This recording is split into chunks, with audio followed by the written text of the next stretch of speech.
नमस्कार मित्रों, मैं अभी लूनी नदी के किनारे बालोतरा में खड़ा हूँ। पिछले 3-4 दिन से ये मरुगंगा बह रही है, लोग उसका लुत्फ उठा रहे हैं। 20 सालों के बाद में 3 साल से ये नदी लगातार आ रही है।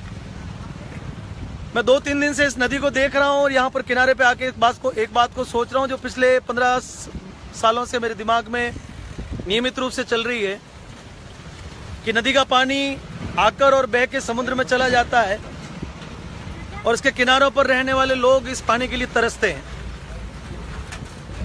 हमारे यहाँ के जनप्रतिनिधि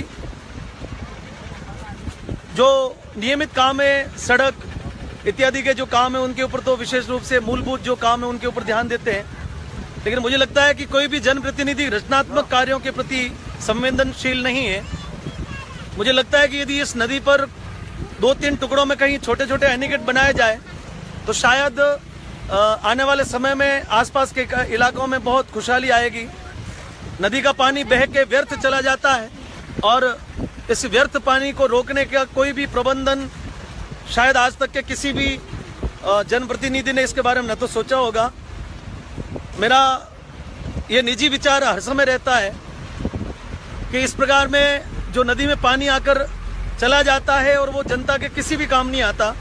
15-20 साल में भी एक बार नदी आए, यदि 10 साल में भी एक बार नदी आए और उसके पानी को रोक दिया जाए। लूनी नदी बहुत लंबी है और गोविंदगढ़ से प्रारंभ होकर ठेठ कच्छ की खाड़ी तक ये गिरती है।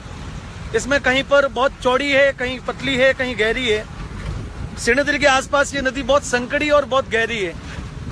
3-4 साल पहले मैंने एक रिपोर्ट बना के प्रमुख लोगों तक पहुंचाई थी कि यदि कोई छोटा बांध या फिर छोटा एनीकट जिस प्रकार की सुविधा हो यदि इस नदी के बीच में कहीं बनाया जाए और 3-4 साल में एक बार भी ये नदी आए और उसका पानी जब अंतिम में कम गति उसकी हो जाए, जब पानी चल के लास्ट में 1-2 फीट रह जाए और उस नदी को यदि रोक दिया जाए उस पानी को और 3-4 फीट तक इस नदी को लगभग 100-150 किलोमीटर की दूरी पर यदि भरा जाए तो मुझे लगता है कि आने वाले समय में ये पानी जमीन में रिस के आसपास के 50-60 किलोमीटर के बहुत लंबे चौड़े दायरे को सिंचित कर सकता है। ये पानी धरती में उतरकर किसानों के लिए खुशहाली ला सकता है।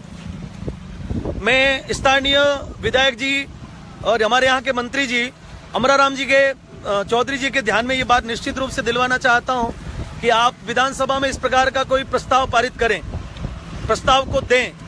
सरकार करोड़ों रुपए ऐसी योजनाओं पर खर्च करती है जिन योजनाओं को कई बार कोई अर्थ नहीं निकलता, योजनाएं फेल हो जाती। करोड़ों रुपए, अरबों रुपए सरकार की ऐसी कई योजनाएं मैंने देखी है जिसपे करोड़ों रुपए लगे और सारी योजनाएं फेल हुई।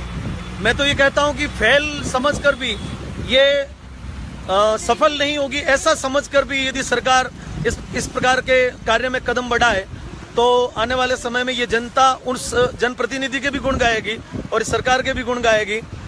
विशेष ऐसे भूवैज्ञानिकों की सलाह पर, इंजीनियर्स लोगों की सलाह पर कि इसका क्या हो सकता है, आने वाले समय में ये एनीकट किस प्रकार से बनकर तैयार हो सकते हैं। छोटा बांध भी बन सकता है जिसके जरूरत पड़ने पर उसके गेट खुल जाए, अन्यथा जब जल स्तर ज्यादा हो तो वो बह के चला जाए। लेकिन अंतिम में जब 2-3 फीट पानी रहे तो उस पानी को रोकने की समुचित व्यवस्था राजस्थान सरकार को करनी चाहिए ताकि आने वाले समय में ये पूरा क्षेत्र हरा भरा हो जाए। और यदि ग्रीनरी हुई तो बारिश का जो रिसाइकलिंग का जो दौर है, क्योंकि जहाँ पर ग्रीनरी होती है वहाँ पर बारिश भी अधिक होती है। और ये मेरा निजी विचार भी हो सकता है, मुझे लगता है कि कई लोग इस बात से असहमत हो सकते हैं, लेकिन इस बात को यदि उचित मापदंड पर वैज्ञानिक लोगों के साथ में बैठकर, इंजीनियर्स लोगों के साथ में बैठकर इसकी चर्चा की जाए तो शायद ये आने वाले समय में एक बहुत जबरदस्त ऐतिहासिक कदम होगा। मैं यहाँ के विधायक श्री अमराराम जी चौधरी जी से एक बार फिर इस प्रकार की मांग करता हूं अपनी ओर से कि इस प्रकार का प्रस्ताव आप एक बार विधानसभा में रखें। सड़कें बनाना, नालियां बनाना, खालियां बनाना, ये सारे काम तो मूलभूत कोई भी विधायक करवाता है और आप भी करवाते होंगे, दुनिया में और भी करवाते होंगे। बायतू के विधायक श्री कैलाश चौधरी जी को मैंने पिछले साल इस बात के लिए कहा था, मैंने कहा कैलाश जी आप विधानसभा में मुख्यमंत्री जी के सामने इस प्रकार का कोई प्रस्ताव दें और उसके ऊपर विस्तृत चर्चा हो, इसका पूरा मुआयना हो।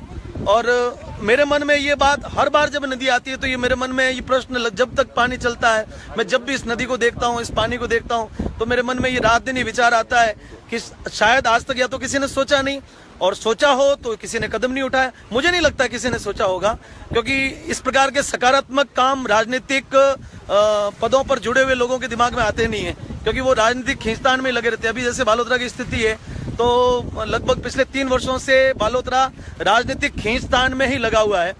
और कई लोग तो ये भूल भी गए हैं कि हमारे विधायक भी हैं।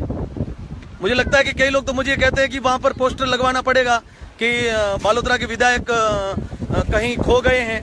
तो विधायक बनने के बाद में लोगों के बीच में रहे ऐसे विधायक की आवश्यकता है हमारे को। मेरी अमराराम जी से कोई शिकायत नहीं, मैं उनका बहुत सम्मान करता हूं, लेकिन अमराराम जी जिस पद को रखते हैं, जैसी वरिष्ठता विधानसभा में ये रखते हैं, और मैंने जिस बात को अभी निवेदन किया, इस बात को बहुत समुचित ढंग से यदि विधानसभा में पहुंचाया जाए तो शायद आने वाले समय में जो ये मेरा सपना है, और ये मेरा सपना जो है वो यहाँ से लगाकर गुड़ामालानी तक के और उधर पाली से लगाकर बालोतरा तक के हजारों गांवों के लोगों का सपना है। इस मरुगंगा को रोककर एक बार समृद्धि की ओर इस राजस्थान को ले जाने का ये मेरा विचार था। यदि कहीं त्रुटि रही हो तो मैं आप सभी से क्षमा चाहता हूँ। मेरे मन में जो विचार उठे मैंने आप लोगों तक पहुंचाए। बहुत बहुत धन्यवाद, सभी को राम राम।